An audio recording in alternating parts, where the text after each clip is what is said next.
तो आज मैं आपको एक मूवी सी नो इविल के दोनों पार्ट्स एक्सप्लेन करने वाली हूँ। तो मूवी की स्टार्टिंग होती है एक घर को दिखाते हुए, जहाँ पर एक औरत किसी से डर रही होती है और वहाँ पर दो पुलिस ऑफिसर्स आते हैं ये देखने के लिए कि वो आदमी है कौन। जैसे उनको ये आदमी नजर आता है तो वो देख के हैरान रह जाते हैं कि वो काफी ज्यादा जाइंट था। वो उनमें से एक पुलिस ऑफिसर को मार देता है और एक का बाजू तोड़ देता है, उसके जिस्म से लहता कर देता है। लेकिन फिर भी वो उस जाइंट आदमी के सर में गोली मार देता है, जिससे वो भाग जाता है। यही जाइंट आदमी जिसका नाम जेकब है और यही इस मूवी का मेन कैरेक्टर भी है। जख्मी पुलिस ऑफिसर जब उस लड़की को देखता है जो कि चिल्ला रही थी, तो वो ये नोटिस करता है कि उस बेचारी की आंखें निकाली गई हैं। जब वहाँ पुलिस आती है तो उनको और भी डेड बॉडीज मिलती हैं जिनकी आंखें निकाली गई थी। और फिर यहाँ सीन कट हो जाता है और अब हमें दिखाया जाता है 4 साल बाद का सीन। हम उस पुलिस ऑफिसर को देखते हैं जिसने अब नकली हाथ लगा रखा था। उसे 8 कैदी दिए जाते हैं जिनकी सजा एक बिल्डिंग को साफ करने के बाद कम हो जानी थी। उसके साथ एक फीमेल पुलिस ऑफिसर भी होती है। कैदी टोटल 8 थे, 4 लड़कियां और 4 ही लड़के। इस बिल्डिंग की सफाई इसलिए होनी थी कि कई साल पहले इसके 2 फ्लोर्स काफी बुरी तरह से जल गए थे और कंटेमिनेटेड हो गए थे। अब ये सारे कैदी उस बिल्डिंग में पहुंच जाते हैं जो एक होटल था।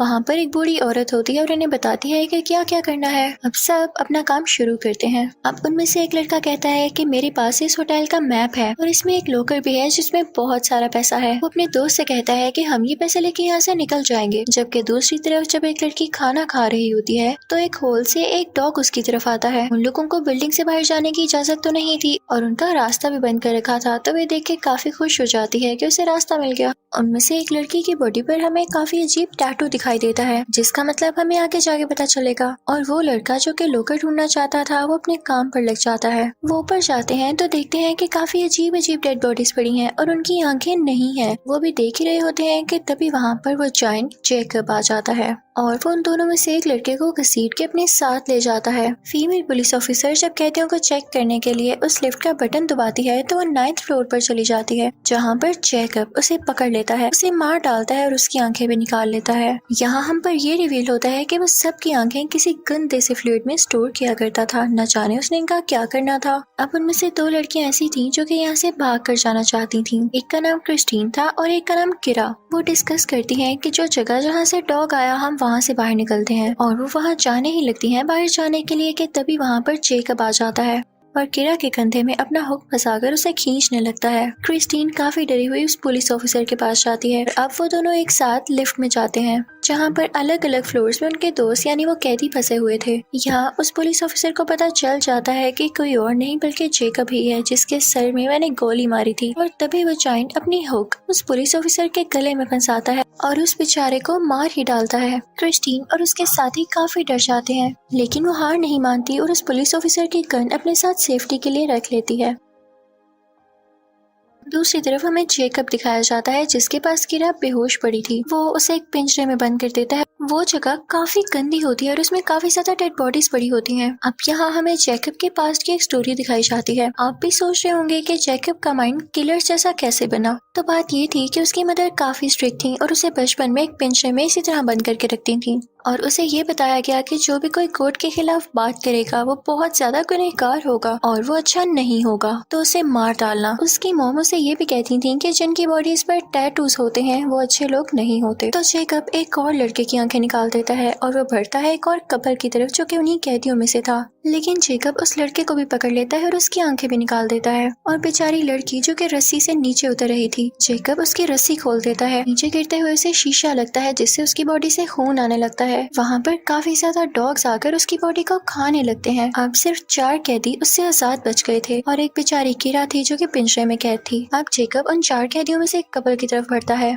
उनमें से एक लड़का एक लोहे के पाइप के साथ जेकब को बहुत बुरी तरह मारता है और वहाँ से अपनी फीमेल दोस्त को लेकर बाहर आ जाता है। लेकिन तभी उसका मोबाइल रिंग होता है और जेकब वहाँ पर आकर उस लड़की को अपने साथ ले जाता है और वो उस लड़की का सेल फोन उसके मुंह में घुसा देता है, जो कि उसके गले में फंस जाता है और वो सफोकेशन से मारी जाती है। वो लड़का जो उसके साथ था वहाँ से भाग चुका होता है। दूसरी तरफ क्रिस्टीन और उसका दोस्त भी काफी डरे हुए होते हैं। अब सिर्फ ये 3 लोग बच चुके थे और किरा को मिला के 4 कैदी। अब तीनों बचे लोग एक साथ हो जाते हैं और जेकब को ढूंढने लगते हैं। हर एक के पास कोई ना कोई हथियार था यानी वेपन। लेकिन इससे पहले कि वो जेकब को मारते, जेकब एक दीवार दीवार तोड़कर उन पर ही अटैक करने लगता है और वो दूसरे लड़के को बेहोश ही कर देता है। अब क्रिस्टीन और उसका दूसरा दोस्त ऊपर की तरफ जाते हैं और वो लोग उस कमरे में पहुंच जाते हैं जहाँ पर जैकब ने लोगों की आंखें रखी हुई थी। वो लोग उसी रूम में पहुंच चुके थे जहाँ पर किरा कैद थी कि तभी उन्हें जैकब की आवाज आती है तो वो दोनों छुप जाते हैं और जब देखते हैं कि जैकब किरा को मारने के लिए बाहर निकाल रहा है तो वो बाहर आ जाते हैं और क्रिस्टीन का दोस्त वहाँ पर पड़े हुए सारे ग्लास बोतल्स तोड़ने लगता है। ये देख के जैकब को बहुत गुस्सा आता है और वो उस लड़के को एक क्लोजेट के पीछे प्रेस करके मार देता है। सर्वाइवर्स में सिर्फ 3 लोग बचे थे, किरा, क्रिस्टीन और उनका एक साथी जो कि बेहोश हो चुका था। तभी किरा के पास वो बूढ़ी औरत आती है जिसने इनको होटल में वेलकम किया था। वो सारे खुश हो जाते हैं कि हो सकता है इसे अब पता चल जाए और हमें ये जैकब से बचा ले। लेकिन यहाँ पे बहुत बड़ा ट्रुथ रिवील होता है कि वही औरत जैकब की असली माँ थी। वो बूढ़ी औरत कहती है कि मेरे दिल में बदले की आग चल रही थी उसी पुलिस ऑफिसर के लिए जिसने मेरे बेटे जैकब को फायर किया, उसके फोरहेड में शूट किया। मुझे उसे मारना ही था और देखो आज मैं कामयाब हो गई। तो क्रिस्टीन कहती है कि इसमें हमारा क्या कसूर था।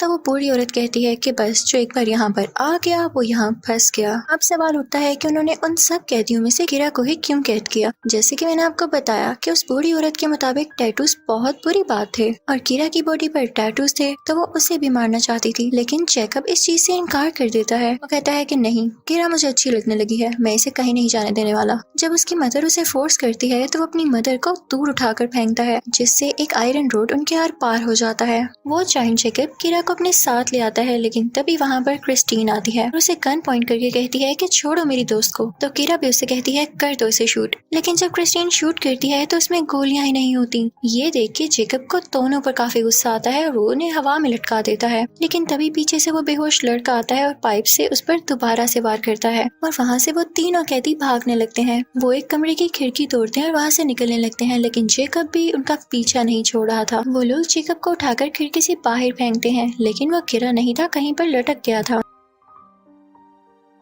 तो जब क्रिस्टीन नीचे झुकती है ये देखने के लिए तो क्रिस्टीन का हाथ पकड़ लेता है और उसके साथी उसके हाथ पर मुसलसल वार कर रहे होते हैं लेकिन फिर उसे कुछ भी नहीं होता। लेकिन क्रिस्टीन अपने दोस्त से वही आयरन रोड लेती है और उसकी आंख में मारने लगती है जिसकी वजह से उसकी आंखें साया हो जाती हैं और वो फाइनली नीचे गिर जाता है। यहाँ पर जैकब मर चुका था और ये तीनों सर्वाइवर्स यानी क्रिस्टीन, किरा और उनका मेल दोस्त इस होटल से बाहर आते हैं। वो खुश भी थे कि उन्होंने जैकब को हरा दिया लेकिन साथ ही साथ दुखी भी थे कि उनके काफी ज्यादा दोस्त मारे गए। इसी के साथ इस मूवी का पार्ट 1 यहीं एंड हो जाता है।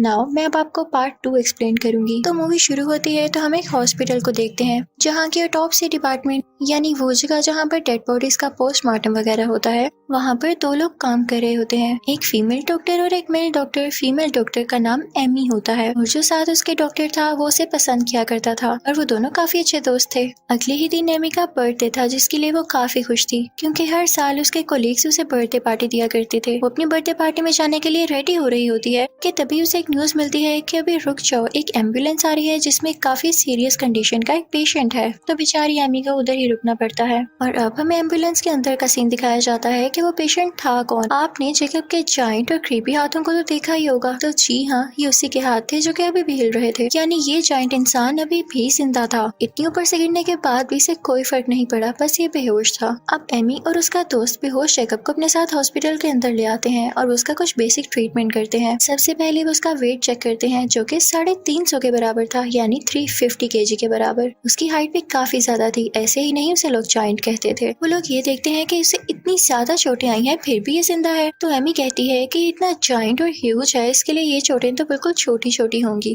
अब एमी वहाँ से फारिग होकर एक और रूम में आती है जहाँ पे काफी ज्यादा डेड बॉडीज पड़ी होती थी और उन पर एक क्लोथ था। लेकिन अचानक से वो डेड बॉडीज जिंदा हो जाती हैं और उठने लगती हैं। एमी काफी डर जाती है लेकिन उसे पता चलता है कि ये तो उसके दोस्त थे जो कि डेड बॉडीज बनकर एक्टिंग कर रहे थे और उसे इसलिए डराया कि अब उसकी बर्थडे पार्टी चलने वाली थी। उस पार्टी में एमी का भाई भी होता है। जब उसे पता चलता है कि वो मेल डॉक्टर यानी जो एमी के साथ है वो उसे पसंद करता है और आज प्रपोज करने वाला है, तो वो उससे कहता है कि मेरी बहन से दूर रहो वरना बहुत बुरा होगा। वहाँ पर एक और लड़की होती है जिसका नाम टैमारा होता है। टैमारा और उसका दोस्त उसी कमरे में जाते हैं जहाँ पर जैकब बेहोश पड़ा हुआ था टिमेरा काफी शरारती लड़की थी। वो जेकब को तंग करने लगती है, ये समझते हुए कि वो मरा हुआ है। उसका दोस्त उसे मना करता है कि ऐसा नहीं करो, तुम नहीं जानती है कितना बड़ा किलर था। फिर ये दोनों बातें करने लगते हैं, लेकिन जब पीछे मुड़ के देखते हैं तो जेकब अपनी जगह पर नहीं होता। ये देख के दोनों काफी डर जाते हैं और अचानक से लाइट भी ऑफ हो जाती है। इन दोनों दोस्तों को फील होता है कि जैसे जेकब इनके पीछे है और इनको ठीक फील हो रहा था।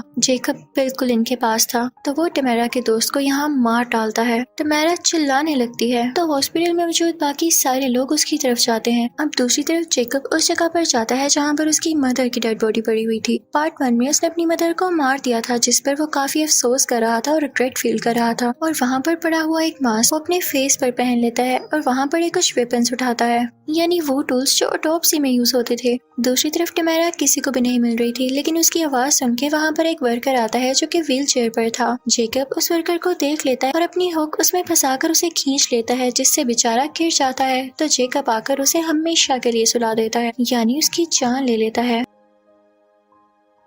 दूसरी तरफ जब एमी और उसका भाई अपने दोस्त की लाश यानी डेड बॉडी देखते हैं तो काफी डर जाते हैं। तो एमी का भाई अपने साथ एक नाइफ ले लेता है और ढूंढने निकल जाता है जेकब को। एमी और उसके भाई के साथ एक और लड़की भी थी जो कि एमी के भाई की दोस्त थी। ये तीनों टिमेरा को ढूंढने निकल जाते हैं और लकीली टिमेरा इन्हें मिल जाती है। टिमेरा इन सबको बताती है कि जेकब जल्दी हमें मारने आएगा, हमें फौरन यहाँ से निकलना होगा। लेकिन एमी कहती है कि नहीं, उसका दोस्त अकेला है, वही दोस्त जो उसे प्रपोज करने वाला था। वो जिस जगह पर था वहाँ पर वो बिल्कुल अकेला था और अचानक से उसके सामने जेकब आ जाता है जो कि उसे मारने ही वाला होता है, लेकिन वो अपनी जान बचाकर वहाँ से भाग जाता है और उन चारों से टकरा जाता है। यानी अब ये 5 लोग एक साथ थे। जेकब उनका पीछा ही नहीं छोड़ रहा था और उनमें से एक लड़की को पकड़ के मार डालता है जिसे एमी का भाई पसंद करता था। बाकी 4 लोग एक जगह पर आकर छुप जाते हैं, लेकिन जेकब टिमेरा को देख लेता है और एक बहुत बड़ी नाइफ से उसका गला काट देता है। अब वहाँ से वो बढ़ता है एमी के भाई की तरफ और उसकी गर्दन दबाकर उसे हवा में लटका देता है। एमी का भाई भी उसे नाइफ से मारने की कोशिश कर रहा होता है, लेकिन नाकाम रहता है। जेकब उसे उठाकर अपने साथ ले आता है और अब पीछे सिर्फ एमी और उसका दोस्त बचे थे। एमी रोने लगती है कि जेकब उसके भाई को ले गया,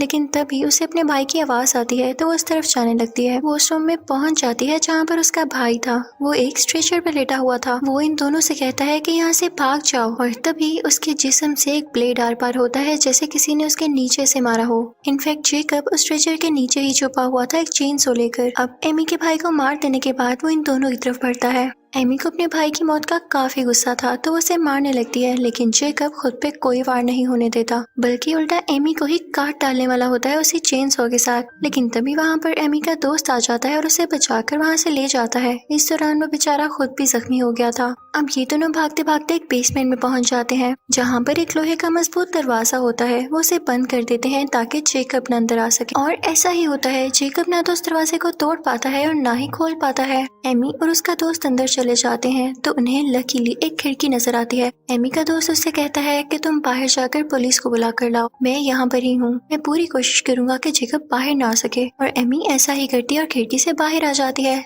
लेकिन जेकब वहाँ पर आ जाता है, लेकिन उसने एमी को बाहर निकलते हुए नहीं देखा था, तो एमी फौरन से उसी रास्ते से वापस अंदर चली जाती है। एमी अपने दोस्त को बताती है कि जो रास्ता हमने ढूंढा, जेकब ने भी वो रास्ता ढूंढ लिया था अंदर आने के लिए, तो चलो यहाँ से कहीं और चलते हैं। वो दोनों भागने लगते हैं। इतनी ही देर में जेकब भी अंदर आ चुका था, लेकिन जैसे ही वो लोग आगे बढ़ते हैं तो दरवाजा एक लॉक होता है। एमी वो दरवाजा खोलने ही वाली थी कि तभी जेकब की चेन सो का ब्लेड उस दरवाजे के आर पार होता है और सीधा एमी के पेट में लग जाता है, जिससे एमी वहीं पर मर जाती है। अब यहाँ पर एमी के दोस्त को काफी गुस्सा था कि इस पागल जाइंट इंसान ने मेरे सब दोस्तों को मार दिया। सबसे बढ़ के उसे एमी के मरने का काफी दुख था और अब वो बदला लेना चाहता था। अब वो एक जगह छुप जाता है ताकि जेकब अंदर आए तो इस पर अटैक करके उसे मार सके। लेकिन जब जेकब अंदर आता है और एमी का दोस्त उस पर अटैक करने लगता है तो जेकब उसे ही पकड़ लेता है और उसे बहुत ज्यादा मार के काफी जख्मी कर देता है। लेकिन वो कहता है कि मैं कभी हार नहीं मानने वाला, मैं इसे मार कर ही रहूंगा। तभी वो एक मशीन ऑन करता है जिसमें से किसी किस्म का केमिकल निकलता था और उसके आगे नीडल लगी हुई थी। वो मशीन वो लड़का जेकब के अंदर घुसा देता है, जिसकी वजह से वो केमिकल उसकी बॉडी में जाने लगता है और इस वजह से जेकब काफी वीक महसूस करने लगता है। जेकब नीचे गिर जाता है। एमी के दोस्त को लगता है कि शायद जेकब अब मर गया और वो उस जगह से बाहर आ जाता है। एमी का दोस्त वहाँ से अपनी गाड़ी लेता है और जाने लगता है कि तभी रास्ते में एक बैरियर आता है, तो वो अपनी गाड़ी से उतरकर उस बैरियर को हटाने लगता है। लेकिन जब वापस अपनी गाड़ी में जाने लगता है तो देखता है कि उसकी गाड़ी का दरवाजा खुला हुआ है। हो सकता है कि जेकब अभी भी जिंदा और इसकी गाड़ी में आकर बैठ गया हो। तो वही लड़का यानी एमी का दोस्त डरने लगता है, लेकिन जेकब गाड़ी के अंदर नहीं बल्कि उसके पीछे था। जेकब उसकी भी आंखें निकाल देता है और उसे मार डालता है और अब जेकब सब लोगों की जान ले चुका था। इसी के साथ ये मूवी यहीं पर एंड हो जाती है। Thank you for watching.